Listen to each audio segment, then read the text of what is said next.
tujuan dari cek pemeriksaan kesehatan gratis untuk siswa itu harusnya mah bisa.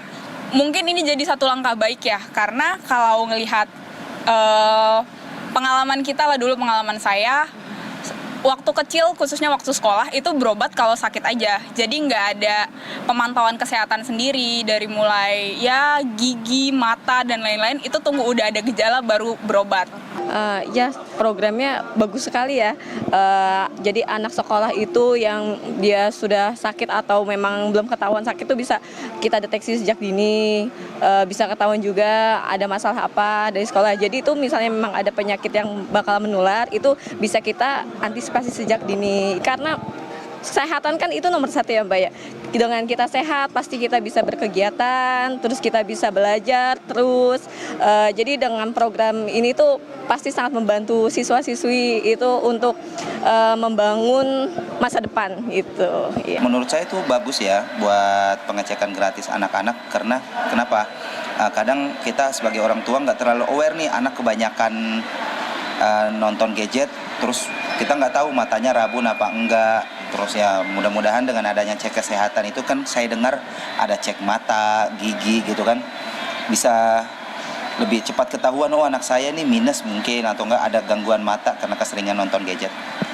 Untuk langkah awal mungkin bisa ya membentuk generasi muda yang produktif, sehat ke depannya, tapi itu kan memang harus berkala, tidak hanya dari pemerintah juga, orang tua juga harus partisipatif mengetahui kondisi anaknya. Menurut aku untuk cek kesehatan gratis di sekolah ini sangat-sangat bagus banget ya, khususnya untuk anak sekolah yang tadinya sama sekali belum pernah dicek kesehatannya oleh orang tuanya, misalnya belum pernah diajak ke rumah sakit atau ke puskesmas. Dengan ada kegiatan ini di sekolah sangat-sangat bermanfaat, bisa dong jadi produktif dan sangat berguna sekali untuk anak bangsa sekarang. Adanya kegiatan kesehatan di sekolah ini sangat berguna sekali. Semua pendapat masyarakat mendukung program pemerintah cek kesehatan gratis. Tapi jangan lupa faktor dukungan keluarga ya, orang-orang terdekat itu juga penting. Misalnya orang tua mengantarkan anak-anaknya untuk cek kesehatan gratis. Tapi ya bapaknya itu juga berhenti merokok di rumah gitu loh. Ya, anaknya sudah sehat, bapaknya nggak berhenti merokok, anaknya malah sakit lagi. Begitu Bu Bit ya. Ini pesan buat orang tua juga di rumah gitu kan, karena ada tanggung jawab bersama kan, bukan cuma Kementerian Kesehatan, Kementerian Sosial. Nah, PR-nya tadi yang Pak Ali sudah lontarkan, tolong direspon dulu Bu Wit. Terima kasih banyak dukungannya sebelumnya. Terima kasih banyak dukungannya, support untuk kita semua, sehingga sebenarnya ini adalah bagian dari bagaimana menyemangati para nakes ini untuk bekerja nantinya. Ya, tadi Pak Ali kan mengatakan bahwa sampai gimana nih? Benar Pak Ali, betul. Jadi gini, kita saat ini memang untuk melihat status kesehatan masyarakatnya dulu. Kenapa? Kalau ini sekarang di lingkup anak sekolah, kita mesti melihat status kesehatan anak sekolah untuk perencanaan cek kesehatan gratis berikutnya atau cek kesehatan berikutnya. Kalau misalnya kalau misalnya si anak itu ada yang bermasalah, maka akan dirujuk ke puskesmas. Kalau misalnya ada yang misalnya lebih berat lagi, akan dirujuk ke FKTP di wilayah terdekat. Nah, iya, jadi itu dan harus tuntas. Kenapa? Kalau nggak tuntas, kita sama aja dong nanti nimbun lagi nggak akan. Nah, jadi cek supaya berikutnya si anak misalnya si A itu cek kesehatan berikutnya dia udah bagus. Berarti kan itu mengurangi dari jumlah anak-anak yang sakit yang sebelumnya. Karena cek kesehatan itu kan dimaksudkan buat jangan sampai dia sakit gitu kan. Tadi benar kata si Mbak tuh yang di fit itu kan mengatakan bahwa kita tuh kalau ke dokter tuh atau kalau ada keluhan doang. Ini sebenarnya cek kesehatan gratis tuh akan menghapuskan jangan berobat kalau sakit. Atau sakit itu mahal. Tapi periksalah sebelum ada apa-apa. Ini soal mindset ya. Nah, dan bagaimana membuat kebiasaan baru. Iya, jadi bad habit jadi good habit gitu kan. Jadi jangan bilang oh saya sakitnya baru berobat, itu dihapus. Terus kemudian kecuali sakit hati beda Bu. Oh beda. lebih nggak enak sakit gigi loh daripada sakit hati. Sakit gigi mah semua udah. Terus udah gitu sakit itu mahal, tapi periksalah lebih awal sebelum ada apa-apa. Jadi mengurangi tingkat keparahan. Dan kan. Nah, kalau misalnya juga nanti itu kan jadi tadi pemeriksaan tadi untuk pegangan kita ke depannya. Seberapa banyak sudah anak tersehatkan dan seberapa banyak anak yang belum. Jadi itu adalah survei juga kan Mas. Jadi nanti sebagai data. Iya. Itu nanti kalau misalnya itu terus penyakit apa sih yang banyak di anak-anak gitu kan. Terus apa yang berhubungan juga nanti dengan MBG, berhubungan dengan apa Sebentar, segala Bu Wit, macam. ada satu yang penting ini. Ketika kemudian dalam cek kesehatan gratis itu ditemukan penyakit-penyakit yang lebih berat gitu kan, bagaimana kemudian dirujuk atau tindak lanjutnya peserta didik ini? Dirujuk. Langsung dirujuk Iya, ya atas dirujuk. rekomendasi nakes yang memeriksa gitu. Yang memeriksa dirujuk kan pada saat pemeriksaan gratis tidak melakukan apa, tapi pemeriksaan kemudian kalau ada apa-apa ditemukan maka dirujuk di puskesmas atau dirujuk ke FKTP. Tapi dirujuk dan tidak dirujuk pada saat itu dia akan mendapatkan edukasi dari petugas kesehatannya. Jadi kalau misalnya anak-anak sebelumnya edukasinya pada orang tua, tapi pas ada anak-anaknya dikasih tahu nanti jangan makan nih ya, nanti mesti sikat gigi ya, nanti makanya gitu kan. Itu tetap edukasi pada setiap anak. Iya, gitu. iya. Anaknya batuk-batuk, terus bapaknya di luar ada, Pak, berhenti merokok. Wah itu kalau itu Orang udah, tuanya itu. itu nanti. Karena bapak yang merokok itu Bu Wiwit, itu kalau dikasih tahu istri, nggak bakalan berhenti merokok. Jadi dikasih Tapi tahu kalau siapa? anaknya yang ngomong, ya kan, langsung. Satpam yang paling kuat itu pasti anaknya. Manjur ya? Iya, karena itu pengalaman saya begitu. Saya ke Prof Unifa dulu ya. Prof, ini bagaimana kemudian melibatkan guru-guru dalam upaya untuk edukasi peserta didik. Artinya begini, kita tidak fokus saja pada pemeriksaan kesehatan gratis, tapi kan untuk jangka panjang, bagaimana edukasi tentang hidup sehat, ya kan, bagaimana menjaga kesehatan itu sudah mulai menjadi nilai-nilai yang diajarkan oleh guru-guru di sekolah, sehingga menjadi sebuah kebiasaan dan kebudayaan baru, Prof. Terima kasih Mas Doni. Menurut saya apa yang dilakukan oleh pemerintah saat ini, ya CQ Kementerian Kesehatan, Kementerian Pendidikan adalah merubah paradigma berpikir masyarakat tentang hidup sehat. Jadi pembelajaran tidak semata-mata kesehatan pendidikan tidak semata-mata interaksi guru dan siswa di kelas, tetapi keseluruhan. Dan ini mengajarkan bahwa Indonesia mempelopori kegiatan preventif yang mungkin tidak bisa dilakukan oleh negara-negara lain. Ya. Karena itu guru itu juga manusia yang perlu diedukasi soal kesehatan, misalnya dilarang merokok dan lain sebagainya. Itu penting. Jadi kami sebagai organisasi profesi yang sampai di akar rumput siap melakukan edukasi, dan kami dulu juga melakukan edukasi tentang gempa dengan Kementerian SDM dan membuatkan buku-buku, dan sekarang kami akan memasukkan bagaimana hidup dan cara hidup yang sehat dan cara yang berpikir sehat, agar supaya guru juga menjadi bagian penting dari program yang sangat strategis ini. Jadi kami sangat menyambut baik, dan kami akan settingkan semua pelatihan itu memasukkan tentang bagaimana edukasi kesehatan. Kesehatan itu penting. Jadi misalnya MBG, kemudian yang bagian yang tidak terpisahkan dengan tadi cek kesehatan gratis. Cek kesehatan gratis kami sebenarnya akan kejar Mbak Wiwi kalau keberlanjutannya gimana. Tapi tadi Mbak Wiwi sudah katakan ada keberlanjutannya dan bahkan di refer kalau mereka memiliki hal-hal yang tidak selesai di puskesmas itu. Itu saya kira sesuatu yang sangat fundamental untuk mengubah bahwa ke depan cara hidup yang sehat harus dimiliki oleh semua, termasuk budaya di sekolah. Ya, sekarang ini kita baru parsial mengatakan guru tidak boleh merokok di lingkungan sekolah. Ya. Tapi dengan cara seperti ini adalah bahwa secara keseluruhan kepada orang tua, dan nanti ada perjanjian. Kami mohon bantuan di Kementerian Pendidikan, Kementerian Kesehatan, perjanjian untuk bagi anak-anak yang melanggar ataupun gurunya yang melanggar, maka perlu langkah preventif 1, 2, dan 3 Oke. untuk kepentingan kesehatan bersama demi masa depan Indonesia yang lebih baik. Gitu, Oke, kira-kira. gimana Bu Wi? Jadi kami intinya mendukung dan kami siap melakukan edukasi. Asik, dapat dukungan lagi. Ya, terima kasih Prof Uni.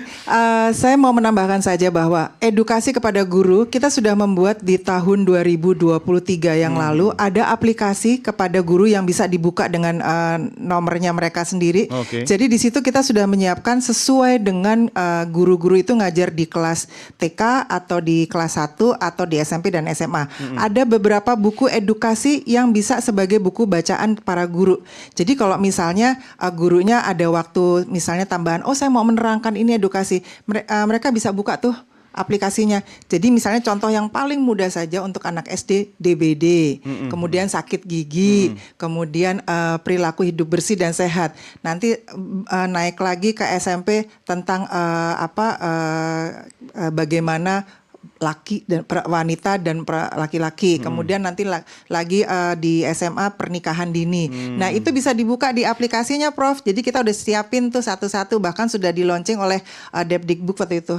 Jadi sudah bersama dengan Pak Wamen yang Oke, udah klop lah. Cuma ada lagi PR-nya nih, Pak Herman. Bagaimana di sekolah itu, khususnya sekolah rakyat, itu manajemen sekolah, kepala sekolah, guru-guru, karyawan, itu menerapkan dan memberikan keteladanan dalam pola hidup sehat. Dalam kebiasaan sehari-hari. Bukan cuma misalnya di sekolah itu sehat, di luar sekolah. Pak Herman. Iya, ini betul sekali karena sekolah rakyat itu adalah tempat untuk mengedukasi, untuk menumbuhkan karakter. Jadi sekolah rakyat itu adalah sekolah yang memang tujuan utamanya adalah tidak hanya mencetak orang pintar, tetapi orang berkarakter. Nah, kita sepakat dalam Asta Cita ini kan yang keempat itu bagaimana sebetulnya lebih kepada sumber daya manusia. Nah, tentunya filosofi-filosofi seperti Tutwuri Handayani dan lain sebagainya itu juga masih melekat dalam tubuh bangsa ini. Nah, termasuk Kementerian Sosial sudah melakukan langkah-langkah sebelum kepala sekolah bertugas, maka mereka dilakukan retreat dulu. Nah, ini tujuannya untuk apa? Karena kepala sekolah ini mereka yang akan menahodai para guru dan tenaga pendidik lainnya sehingga mereka punya frekuensi yang sama terutama dalam membangun karakter anak. Nah, tadi Pak Tony sudah mengatakan jangan sampai istilahnya kita membangun karakter tapi gurunya di luar kelas Tidak memberi merokok keteladanan. dan lain sebagainya, tidak memberikan ketauladanan. Nah, kita sepakat ketauladanan ini menjadi kata kunci. Makanya kita melakukan langkah-langkah yang sangat selektif terutama untuk penjaringan kepala sekolah, kemudian penjaringan guru, bahkan penjaringan wali asuh dan pamong. Nah, ini sampai dengan wali asuh dan pamong itu siapa, Bapak Ibu sekalian? Karena memang di situ dari mulai istilahnya petugas di asrama, kemudian security, petugas istilahnya di tempat makan dan lain sebagainya, memang kita edukasi untuk memberikan ketauladanan. Dan sejak rekrutmen sudah diseleksi dengan serius ya Pak ya? Iya, sudah dilakukan seleksi dengan serius. Bahkan ada satu hal yang menarik, ini perbedaan di sekolah rakyat mungkin dengan di sekolah lainnya, karena kekhawatiran dari keluarga khususnya, dari orang tua. Karena istilahnya mereka itu ibaratnya hartanya itu hanya anak. Iya, iya. Hanya anak. Nah, sehingga ketika dipisahkan dengan anak, ini menjadi problem tersendiri.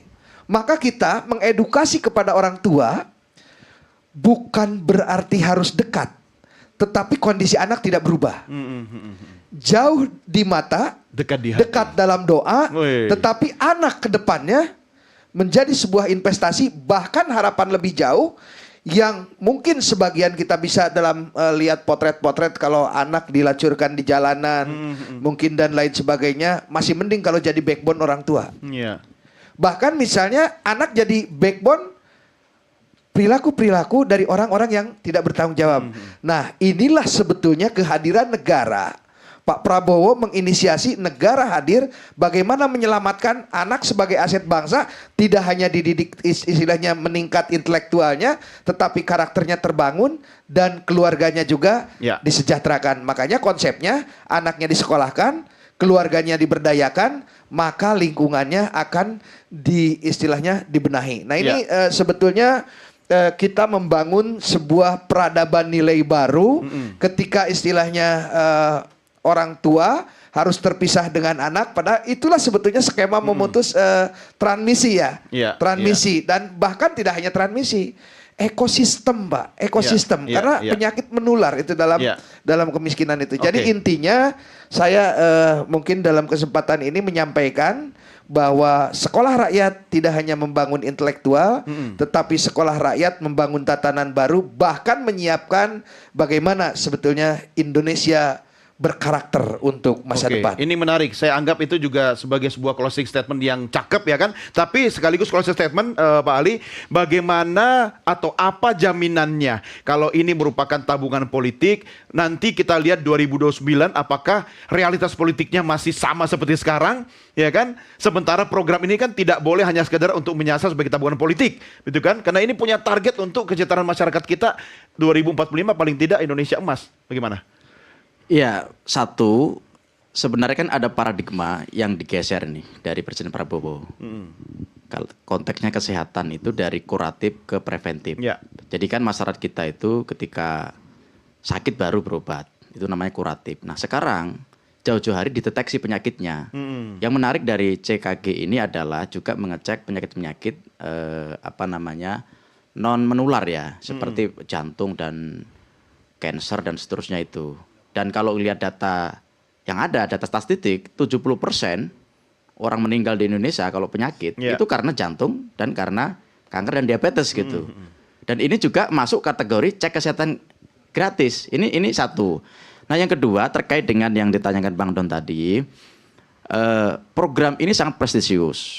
MBG, sekolah rakyat, kemudian cek kesehatan gratis karena ini punya multi effect dan menyentuh hajat hidup orang banyak, sehingga Presiden saya lihat sangat serius dengan program ini.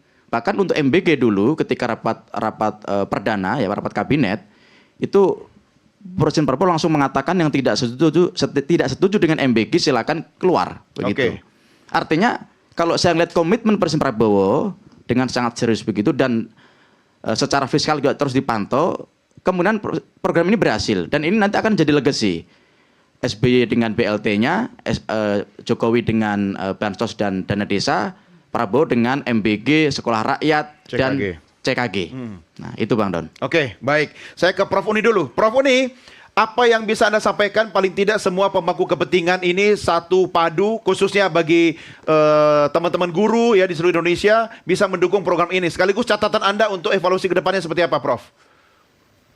Pertama, kami menyambut sangat baik tentunya. Kedua, catatan evaluasinya adalah keberlanjutan dan bagaimana program ini dapat dilaksanakan koordinasi dengan pemerintah pusat dan daerah.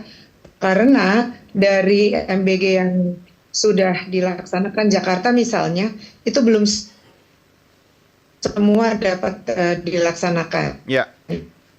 Jadi harus ada tahapan yang jelas